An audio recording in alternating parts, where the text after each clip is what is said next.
How you doing? This is the Hoodie Terror. I'm here to deliver the good news to you, Anthony Tomorrow. Much gratitude in my attitude. I'm happy that y'all are here with me, and I love y'all so dearly. I feel good. I feel good about your energy right now. So I'm not gonna do too much talking. I'm just gonna get right into the tarot cards, and I'll pull out an oracle card later. Okay. Month of November 2020, Virgo. Okay, let's see about it, what we got for you. Okay, so bottom of the deck tells the story. There you are in all of your beauty. Queen of Pentacles. Doesn't matter your gender, okay, y'all? Queen of Pentacles is the mother. I just got through talking to Taurus about how the Queen of Pentacles brings things to life, and she understands the power of patience, time. And so with that, okay, we're coming in to the month of November. And I think, Virgo, I think you're ready for some more. I think you need more in terms of maybe love, maybe affection, or maybe just something like, are you bored? If you're bored, well, you won't be bored for long. Because the universe eventually is going to give you something, give you a sign or something. Okay, so we have Five of Pentacles. Okay, so, finances might be iffy, but it's coming more. But we want more. We want to add on to our home. We want to, I start to say decorate. We want to decorate more. We want to expand the home in some way, okay? And so then we have quick changes, right? Eight of Wands,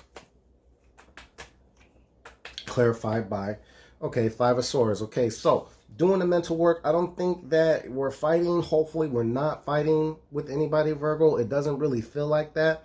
But we might just have some internal conflict.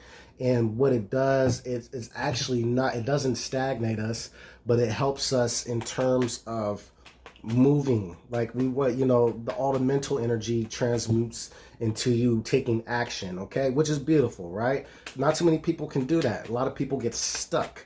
But I think with you, I think as you're, going and thinking and weighing out stuff and, really it's a battle of self, right? It motivates you to get shit cracking. And so we're attracting this King of Wands energy, beautiful, Aries, Leo, Sagittarius. But, whatever that means, it's about growth, right? Seven of Pentacles says we're growing things. We need to grow things. Hold up. There we go. All right, so growing things. And the King of Wands may be the initiator of this. Somebody that wants to support you. This also might be you taking the role, taking these wands and being like, okay, now I'm proactively making shit happen, making things grow. If we're dealing with court, if we're dealing with entities like legal government, so forth, then there's hope. All right. And again, what we're growing something, right? We're growing our pinnacle. Now, in terms of self-worth, in terms of value, there will be an event that challenges that makes us review ourselves and look at ourselves and really ask,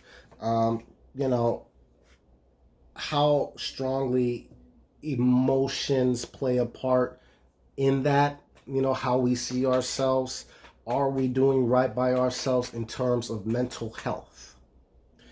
Because so much of this energy in terms of communication, in terms of taking action and working and, being spread out, especially if in the background we're stressed out by like finances or, just things that aren't cohesive when it comes to home, can transmute to a lot of mental unrest and really having us question ourselves. But don't question yourself, Virgo. Don't do that. Don't devalue yourself based off of not even a lack,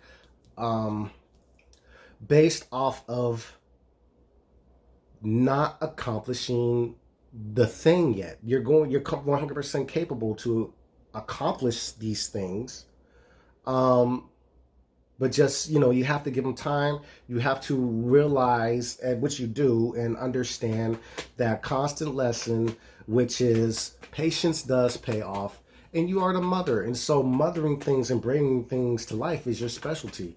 Bringing vibrancy and life into a home, into a structure, that's what the fuck you do.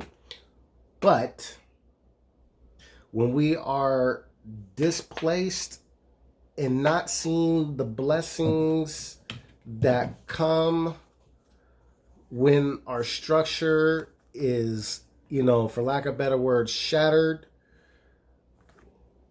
with great divine energy and help, sometimes we have to encounter this cold feeling where it's just like, man, I wish that things could have been better, could have been more cohesive, could have gone better, could have been, less taxing on my pocket, less taxing on my, on my time, on my energy. But through this comes this cup. We have to realize that. And when we do so, Virgo, then we allow ourselves to be very powerful on the front and to really understand the power of psych and stability as it manifests. Now, so, Ace of Swords in reverse. All right, so now clarity comes. And how does it come? Oh, shit. The cards keep on jumping away from me as well. Y'all don't see it, but that's like the second time, like, a whole chunk of cards have jumped. There's a lot to say, okay? Or there's a lot to express. Or maybe you've just been thinking about a lot, but okay. Detaching Capricorn energy, but doesn't have to be anything other than letting go of certain habits, marriages, partnerships. It is the detachment. There's power in detachment. There's clarity in detachment. Straight up. Because attaching to some things or people can actually, kind of throw a shadow over why we're here in the first place. Because the goal isn't the person or the thing. The goal is self. Bringing self into the forefront in its beauty and its confidence, and realizing the power of self. Investing in self, doing for self, right? And so there we go. Okay, and there's the Tower. All right. The Tower card is really, speaking of the changes and the universe shaking up your life in terms of relationships. All right. Gemini energy there doesn't have to be, but what I will say is, hey, look at it.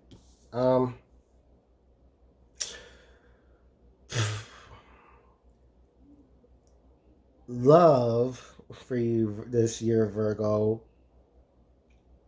or excuse me, this month, is so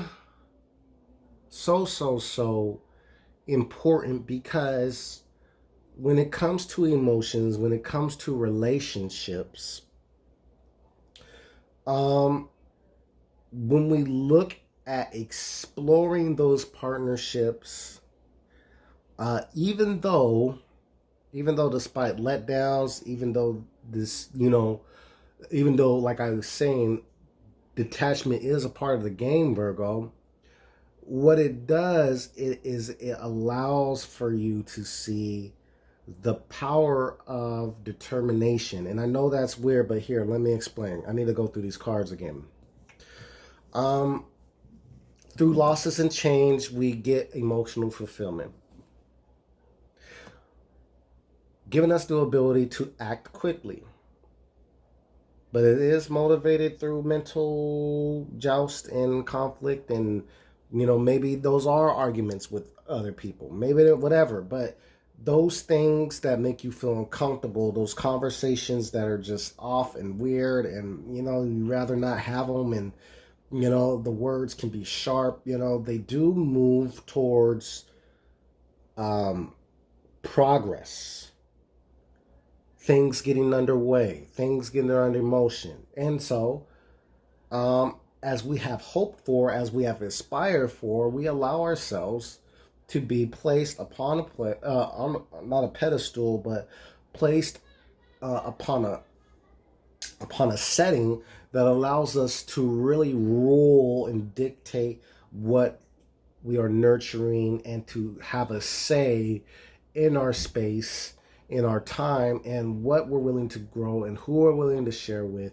And also, re-examine what do we really value, what traits about ourselves are meant to be brought to the forefront, what is the aspects of ourselves in terms of healing that we must not cling to but really embody. What are the aspects of embodying um, personal truths, traits?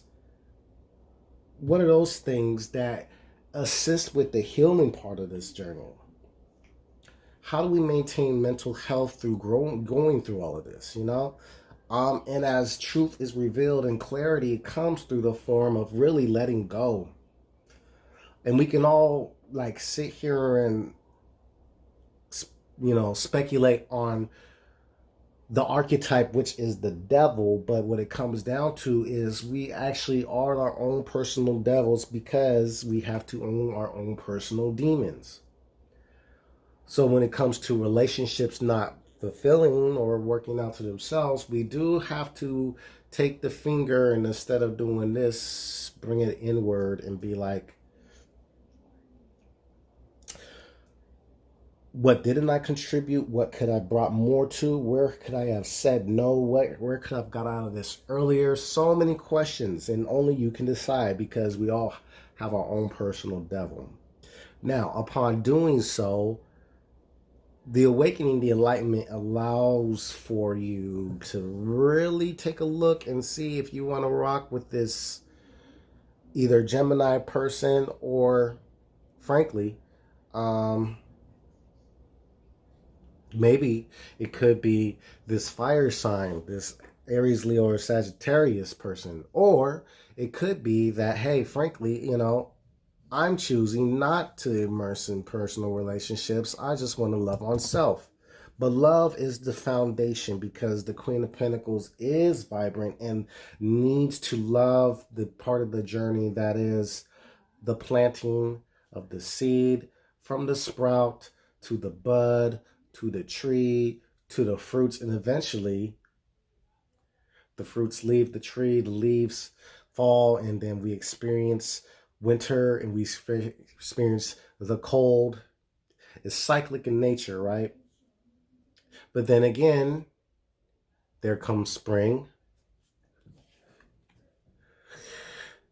and then we begin to see the fruits again.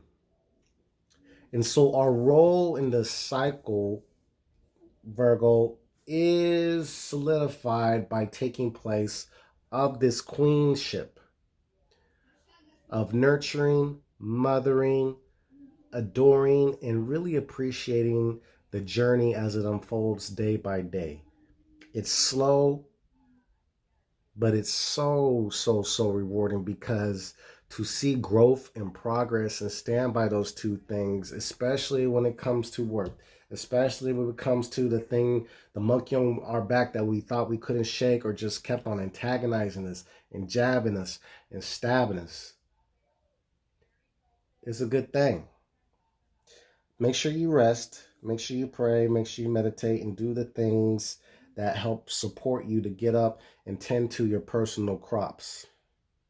The fruits of your labor are ready to grow. Even if it is Scorpio season, they're there.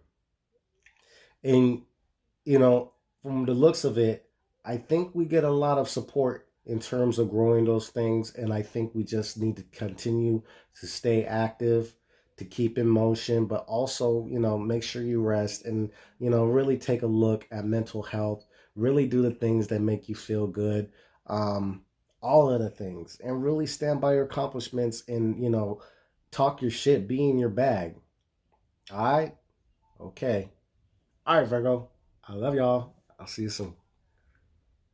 Also, don't forget to get a reading and subscribe, like, all that good shit. Peace.